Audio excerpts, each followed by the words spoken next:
ہیر پشاور آ چکی تھی ہاسٹل میں۔ دلاور خان نے اس کا ایڈمیشن پشاور یونیورسٹی میں کروایا تھا اور وہ پھر اس نے یشب آفریدی کو بھی ایک اچھی یاد سمجھ کر سائٹ پر کر دیا تھا اور وہ یہاں پڑھنے آئی تھی اور پوری دلجمی سے صرف پڑھنا ہی چاہتی تھی۔ ویسے بھی اس کی تربیت جس انداز میں کی گئی تھی اس کے مطابق کسی بھی غیر مرد کو سوچنا اس کے لیے عبث تھا، لہٰذا اس نے بھی یشب کو مزید یاد کرنا مناسب نہ سمجھا، کیونکہ وہ قسمت پر یقین رکھنے والی لڑکی تھی۔ جو مل گیا اسی کو صبر شکر کے ساتھ قبول کر لیا۔ یوں وقت کے ساتھ ساتھ ہیر یشب کے لیے اور یشب ہیر کے لیے ماضی کا حصہ بن کر رہ گئے تھے۔ کون کہتا ہے مٹ جاتی ہے دوری محبت سے، ملنے والے تو خیالوں میں بھی ملا کرتے ہیں۔ 6 سال بعد، پورے 6 سال بعد پھر سے ہیر دلاور خان کا نام یشب کے ارد گرد گونجا تھا۔ جب نکاح ہوا، بلند آواز میں ہیر دلاور ولد دلاور خان کے نام پر اس کی رضامندی لے رہا تھا اور اس نام پر ساکت تھا۔ برسوں بعد یہ نام سن کر یشب کے سوئے جذبات پھر پور انگڑائی لی تھی اور اس کے وہم و گمان میں بھی نہ تھا کہ ہیر اسی شمس کی بہن ہے جس نے اس کے یشار لالا کا قتل کیا تھا۔ وہ اسی کشمکش میں تھا جب بابا جان نے یشب کا کندھا ہلایا۔ سائن کرو، دیر ہو رہی ہے۔ یشب نے نہ سمجھی سے خاقان آفریدی کی طرف دیکھا اور پین پکڑ کر دھڑا دھڑ سائن کر دیے۔ نکاح کے بعد وہ غائب دماغی سے بچاڑا اور دوڑتا ہوا حویلی پہنچا، مگر اب جھٹکا لگنے کی باری ہیر کی تھی جب اس نے اپنی نم آنکھوں کے سامنے یشب آفریدی کو غصے سے چلاتے دیکھا تھا، جو اسے اس کے گھر والوں اور اس کے لالا کو برا برا کہتے ہوئے کف اڑا رہا تھا۔ نکاح کے وقت وہ ہیر سن دماغ لیے بیٹھی تھی جس میں صرف ایک ہی بات گونج رہی تھی، وہ اور ہاں کی روایت کی بھینٹ چڑھ گئی تھی اور اسے ونی کر دیا گیا تھا۔ وہ بے قصور ماری گئی تھی اور اب سامنے یشب آفریدی کو دیکھ کر اس کا دماغ پھر سے سن ہو چکا تھا۔ ہیر نے آنکھوں میں آئی نمی صاف کر کے پھر سے ایک بار دیکھا اور شاید اس کی نظر کا دھوکہ ہو، مگر نہیں، سامنے وہی ینگ سا ہیرو، وہی ایک مکمل مرد کی صورت میں موجود تھا۔ تب کے یشب میں اور اب کے یشب میں بہت فرق تھا۔ تب وہ مسکراتے ہوئے اسے دیکھ رہا تھا اور اب غصے سے بھرا اس کا چلا رہا تھا۔ وہ مزید کچھ سوچتی کہ یشب کے نے پاس آ کر جھٹکے سے اس کی گردن دبوچی اور اپنا اس کا قصہ تمام کر کے یہ حساب برابر کر دوں گا۔ وہ ہیر کی گردن دبوچ کر چیخا تھا۔ یشب کے اس رد عمل پر ہیر کے اندر سے رہی سے ہمت ٹوٹ گئی تھی۔ دل میں موجود یشب آفریدی کی دھندلائی سی شبہ مزید دھندلا گئی۔ یہ وہ یشب نے اس کے دل میں ابھرتی مدھم سرگوشی نے اس کے دل کے آنکھوں میں دیکھے کو جھٹلایا تھا۔ اسی وقت خاقان آفریدی نے بیچ میں آ کر یشب کے ہاتھ گردن پر سے ہٹوائے۔ وہ ایک خون آلود نظر ہیر کی کاجل پھیلی آنکھوں میں گاڑتا حال سے نکل گیا تھا۔ پیچھے ہیر قسمت کی اس ستم ظریفی پر ساکت رہ گئی تھی۔ یشب کو اپنے کمرے میں دیکھ کر تہانے چھوڑ آیا تھا اور وہ ہیر کو دیکھ کر ڈر چکا تھا۔ وہ ڈر چکا تھا کہ کہیں اس کا دل پھر سے اس کا ساتھ دغا نہ کر جائے، کہیں ایسا نہ ہو کہ ہیر کی صورت میں اسے بھلا دینے پر مجبور کر دے۔ وہ جو نہیں بھولنا چاہتا تھا، وہ خون بہا میں آئی صرف ایک خونی کی بہن تھی جو سزا بھگتنے آئی تھی اور بس خود کو باور کروا چکا تھا۔ ہیر کو بیسمنٹ میں بند ہوئے 1 ہفتہ ہو چکا تھا، مگر مہرو یشب کے کمرے میں آئی تھی۔ یشب، مجھے تم سے ضروری بات کرنی ہے۔ جی بھابی بیٹھے۔ یشب کتاب ٹیبل پر آ کر اس کی طرف آیا۔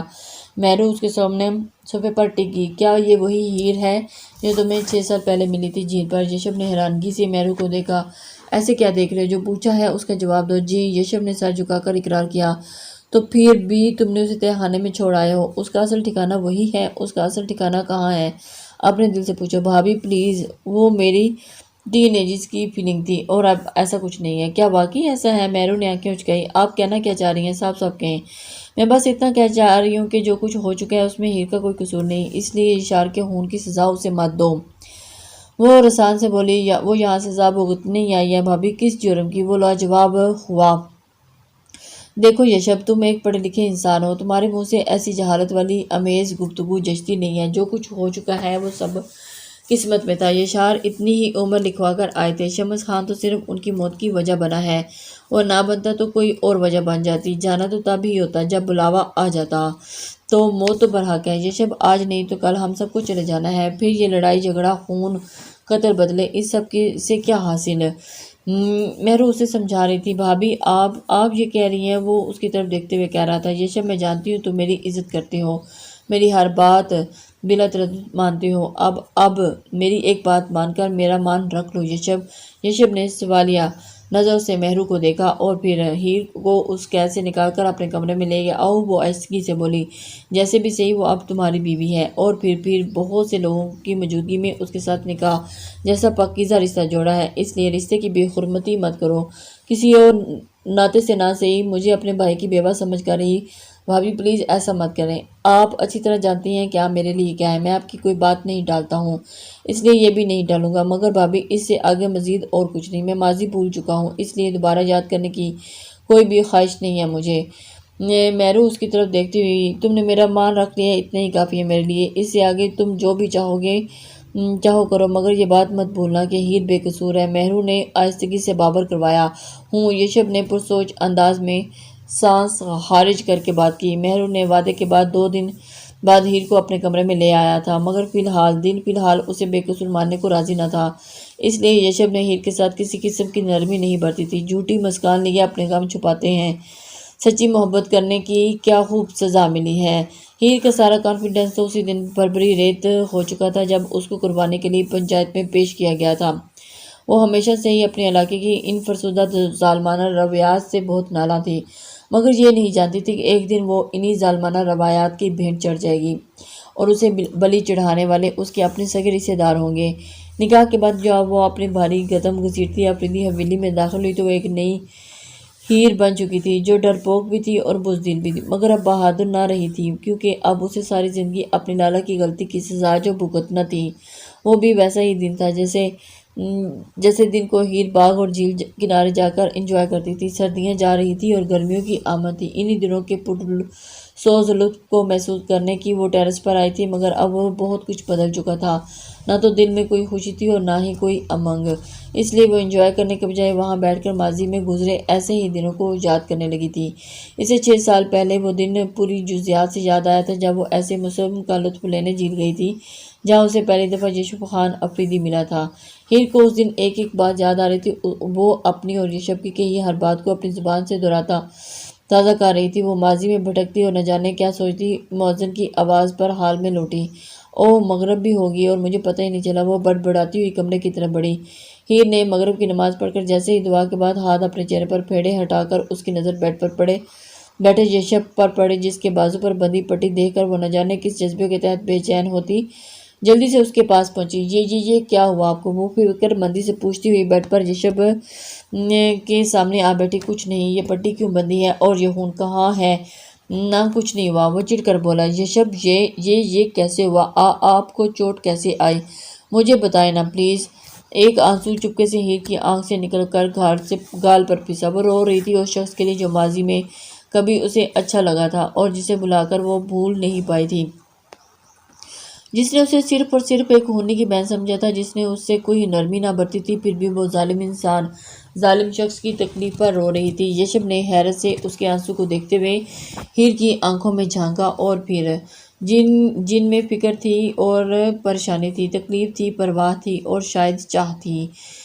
یہ وہی آنکھیں تو تھیں جن کو بار بار دیکھنے کی خواہش کی تھی کبھی۔ اب یہ آنکھیں اس کی اپنی ملکیت تھی اور اب ان میں ڈوب جانے کا حق رکھتا تھا۔ وہ ان کاجل بھرے نینوں میں ڈوب ہی گیا تھا۔ صرف ایک لمحہ لگا تھا یشب افریدی کے جذبات کو اس کی بے نیازی پر حاوی ہونے میں، اور وہ وہی سب کچھ بھلا کر ہیر کی ذات میں گم ہوتا چلا گیا۔ کیا کشش تھی اس کی آنکھوں میں، مت پوچھو۔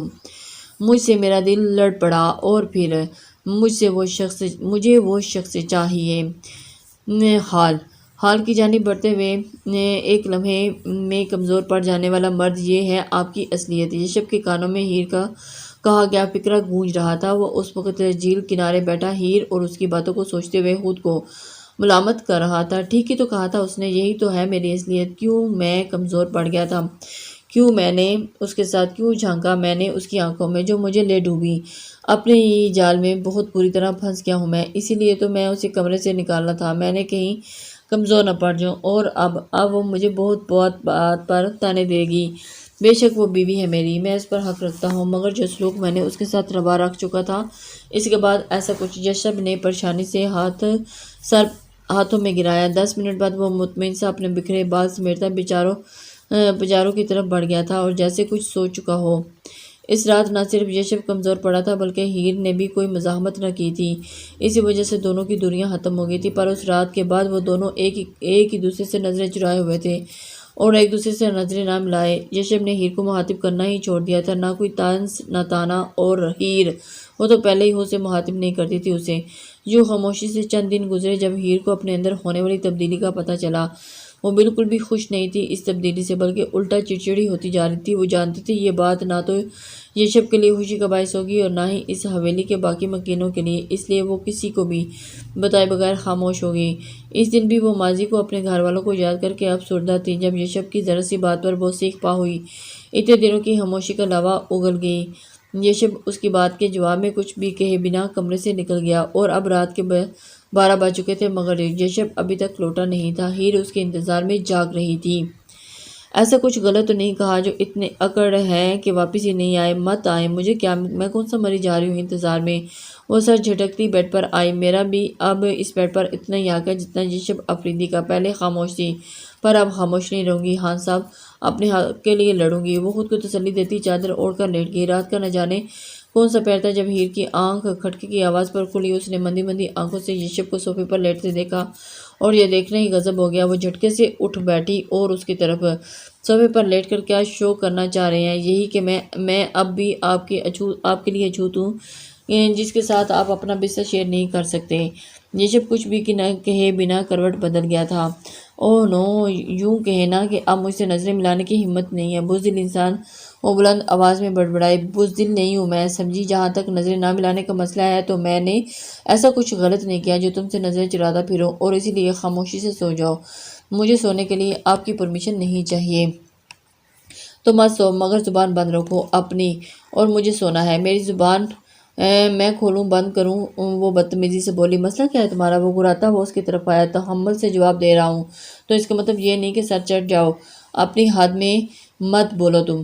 بھول چکی ہوں میں سب، یاد ہے تو بس اتنا کہ آپ کی بیوی ہوں اور آپ کے بچے۔ Stop this naan sense. یوں چلا کر کیا باور کروانا چاہ رہی ہو تم؟ یا پھر یہ سمجھ رہی ہو کہ تمہارا یہ واویلا تمہارے کام آئے گا اور میں تمہاری طرف مائل ہو جاؤں گا؟ یہ تو بھول ہے تمہاری ہیر بیوی۔ تم میری شرعی بیوی ہو اور میں نے تم سے جائز تعلق بنایا ہے۔ تمہیں کوئی تکلیف ہے تو رہے، آئی ڈیم کیئر۔ یشب نے سرخ آنکھوں سے دیکھتے ہوئے، مجھے کوئی شوق نہیں ہے آپ کو اپنی طرف مائل کرنے کا، کیونکہ اب مجھے ایسا کوئی شوق ہوتا تو 3-4 ماہ بھی خود کو کنٹرول نہیں کر سکتے تھے۔ یشب خان افریدی، اگر آپ کو کیئر نہیں تو مجھے بھی نہیں، سمجھے آپ؟ میں کل ہی اپنے گھر والوں سے ملنے جاؤں گی۔ اگر آپ نے مجھے روکنے کی کوشش کی تو میں خود بھی سکون سے نہیں بیٹھوں گی اور نہ ہی آپ کو بیٹھنے دوں گی۔ ہیر نے دھمکی دی۔ نہ جانے اتنی بہادری اس میں کہاں سے آئی تھی، وہ جو ماضی کی نڈر ہیر بن چکی تھی۔ شاید ماں بننے کے جذبے نے ہی اسے اتنی ہمت دی تھی۔ وہ جو یشب کو دو بدو جواب دے رہی تھی، کل کی کل دیکھی جائے گی۔ فی الحال بیڈ سے اٹھ کر اپنی جگہ پر جاؤ۔ کیوں جاؤں؟ جب تعلق جائز ہے تو پھر آپ کو تکلیف کس چیز سے ہے؟ یشب اس کی بدتمیزی اور زبانی پر ٹیمپر لوز کرتا اس پر چڑھ دوڑا اور 1-2 اور وہ تیسرا تھپڑ مارنے ہی والا تھا، بیچ میں رک گیا۔ آج کے بعد زبان درازی کی تو سزا اس سے بھی بدتر ہوگی، سمجھی؟ اس لیے کسی خوش فہمی میں مت رہنا۔ وہ وارننگ دیتا سگریٹ اور لائٹر اٹھا کر بالکونی میں نکل گیا۔ پیچھے ہیر گھٹنوں میں سردی سے سکوٹی۔ وہ تو سمجھی تھی کہ شاید اس کی سزا ختم ہونے جا رہی ہے، مگر نہیں، وہ غلط سمجھی تھی۔ شاید کوئی پوچھے ذرا ان سے کہ دل جب مر گیا ہو تو کیا تدفین جائز ہے؟ کوئی پوچھے ذرا ان سے، محبت چھوڑ دینے پر، دلوں کو توڑ دینے پر کوئی فتویٰ نہیں لگتا؟ کوئی پوچھے ذرا ان سے، کوئی پوچھے ذرا ان سے۔ محبت اس کو کہتے ہیں، محبت اس کو کہتے ہیں جو سب کچھ ختم کرتی ہے، دلوں کو بھسم کرتی ہے۔ کوئی پوچھے ان سے ذرا، اگر یہی محبت ہے تو پھر نفرت کس کو کہتے ہیں؟ تو پھر نفرت کس کو کہتے ہیں؟ ہیر اپنے گھٹنوں میں دیے سر رو رہی تھی۔ بی جان، مجھے آپ سے ضروری بات کرنی ہے۔ ہیر ان کے کمرے میں موجود بات کرنے کی اجازت لے رہی تھی۔ بولو بچے۔ بی جان قرآن پاک کو غلاف میں لپیٹتی بولی۔ بی جان، میں اپنے گھر والوں سے ملنا چاہتی ہوں۔ بی بی جان کو وہ کچھ دن سے بدلی اور نڈر سی محسوس ہو رہی تھی، مگر وہ وجہ جاننے سے قاصر تھی۔ وجہ مجھے تو پہلے بھی کوئی اعتراض نہیں تھا اور اب بھی نہیں ہے۔ تم یشب سے اجازت لے لو۔ اگر وہ اجازت دیتا ہے تو وہ نہیں دیں گے اجازت، اس لیے مجھے آپ کی، صرف آپ کی اور بابا جان کی اجازت چاہیے بس۔ وہ دوڑ ڈوگ کر بولی۔ بیٹھو، بی جان نے اس کا انداز دیکھتے ہوئے کہا۔ ہیر پاس پڑی چیئر پر ٹک گئی۔ اب بولو کیا ہوا ہے؟ گھر والوں سے کیوں ملنا چاہتی ہو؟ مجھے یاد آ رہی ہے سب کی، بنا قصور کی جتنی سزا بھگت چکی ہوں، کافی ہے۔ اب آپ اپنے بیٹے سے کہیں یا تو مجھے مار دے یا پھر میرے گھر والوں سے ملنے دے۔ یشب سے جھگڑا ہوا ہے کیا؟ بی جان نے اس کے دھیمے انداز میں کی طرف قائل تھی، اور پھر وہ اس اب جس انداز سے بات کر رہی تھی ان کے لیے حیران کن تھا۔ نہیں، اس نے نفی میں سر ہلایا۔ ہاتھ اٹھایا اس نے مجھ پر، اس نے تم پر۔ ہیر نے ان کے صبح اندازے سے جھٹکے سے سر اٹھایا۔ تمہارے گال پر نشان ہیں۔ انہوں نے ہیر کے بولنے سے پہلے ہی نشانی بتائی۔ وہ دوبارہ تم پر ہاتھ نہیں اٹھائے گا، تم بے فکر ہو جاؤ، انہوں نے یقین دلایا۔ یہ ہاتھ تو نہ جانے کتنی دفعہ اٹھ چکا ہے بی بی جان، آپ کو اب معلوم پڑا ہے۔ ہیر دل میں ہی ہم کلام ہوئی۔ بی بی جان، بات ہاتھ اٹھانے کی نہیں ہے، بات تو بے قصور سزا کاٹنے کی ہے، وہ مدھم آواز میں بولی۔ ہیر بچے، اسی علاقے کی پلی بڑی ہو، تم بہتر کون رسم و رواج جانتا ہو، پھر شکوہ کس بات کا؟ بی بی جان، میں تھک چکی ہوں، وہ مایوس ہوئی۔ ہمت سے کام لو، سب ٹھیک ہو جائے گا۔ نہیں ہوگا کچھ بھی ٹھیک، جب شروع سے اب تک نہیں ہو پایا تو پھر اب کیسے ہوگا؟ میں آپ سب عورتوں سے اپنے ہی رشتوں کی خاطر سلی چڑھا دی جاتی ہیں، اور پھر امید کی جاتی ہے کہ وہ بے زبان جانور بن کر ہر ظلم ہر سزا سہتے جاؤ۔ نہ پہلے کچھ بدلا ہے، نہ ابھی کچھ بدلے گا۔ میں بات کروں گی یشب سے، تمہیں گھر والوں سے ملا کر لائے گا۔ بی جان نے تسلی دی۔ نہیں، مجھے یشب افریدی کی بھیک نہیں چاہیے، مجھے نہیں ملنا ہے گھر والوں سے۔ وہ انکار کرتی روتی ہوئی باہر نکل گئی۔ بی بی جان نے افسردہ ہو کر پاس پڑا فون اٹھایا اور مہرو کا نمبر ڈائل کیا۔ السلام علیکم لسنر،